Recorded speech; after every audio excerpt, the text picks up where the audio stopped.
up guys, it's Monday, and you know what sucks but I don't know a lot about? SATs and ACTs. I'm just kidding, I know a lot about both of those things. See, it's funny because I said I was kidding, but I wasn't kidding about the part that you thought I meant.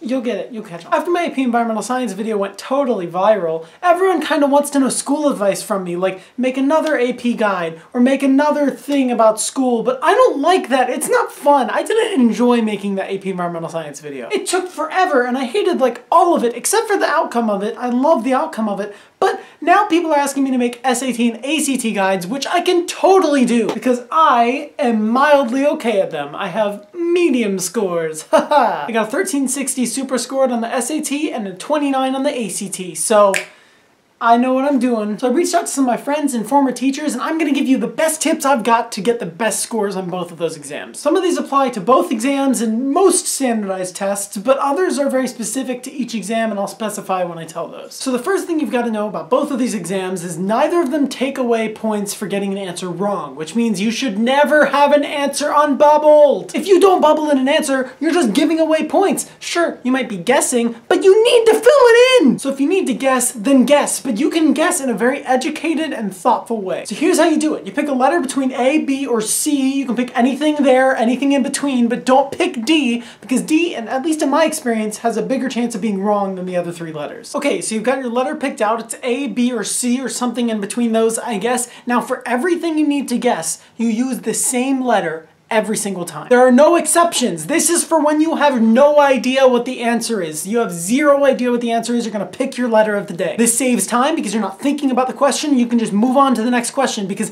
time is really important, especially in the ACT. The SAT, I've noticed you have a little bit of time extra, but the ACT, man, that's the only test I've ever not bubbled every question because I didn't have time. Second off, something that gets me all the time is trying to find a pattern in the letters. Don't do this! This is stupid! I'm also yelling at myself because I do it in college and it's gotten so many questions wrong for me. What do I mean by this? And you're wondering why I just yelled? Well, it's when you're like looking at all the answers and you're like, oh, I haven't put C in a while. This next one should probably be C.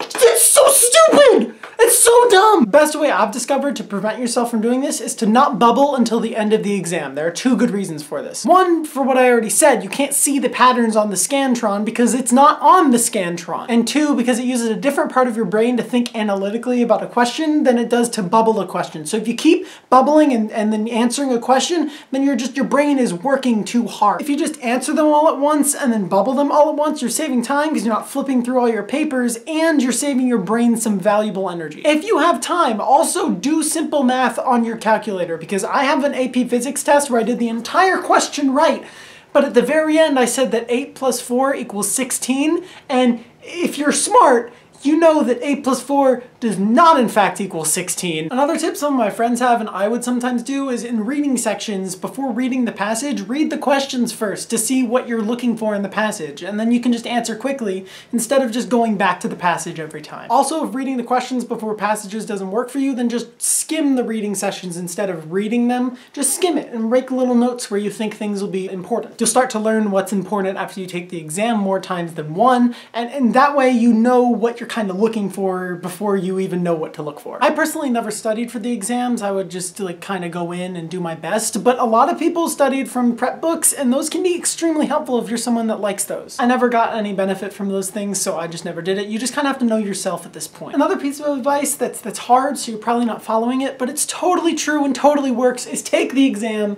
as many times as you can. Take the SAT and ACT as many weekends as you possibly can to get your score up. I know it sucks because it takes away your Friday night because it's in the Saturday morning and you have to wake up early and you have to go and it wipes your brain for the rest of the day. I understand how much it sucks. I have a video on my channel that I'll link you to. I recorded it after taking an SAT and my brain was just wiped. I was so tired, but it's so crucial to take it. The more you take the test, the more you learn from it, the more you know where to skip, the more you know what you need to focus on. Most colleges will even super score your SAT, so they take your best reading and English score and they take your best math and science score and they mush them together and make the best score you possibly can get. Which means that if you're not so great at the math section, but you're great at the English section, focus on the math section and just let your good reading scores take care of the rest. But the most important thing is, really none of this matters. I know it matters when you want the best score to possibly get into the college, but when you really come down to it, no one cares when you get to college what score you got. No one really cares how well you did, except for college admissions. That's it. That's it. That's all that matters. And I know it's a big deal, but like,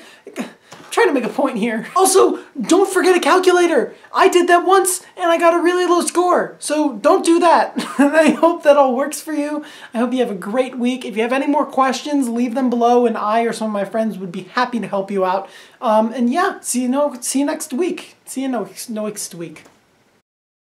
I'm thinking about calling this video how to get a 5 on the SAT, but I don't know if that's gonna be over, like, I don't know if that's I think it's funny, but I don't know if it's gonna, like, bring in the views, you know? Like, like, who would click on that? Like, that must be like, this guy's an idiot. There's no way he knows what he's talking about.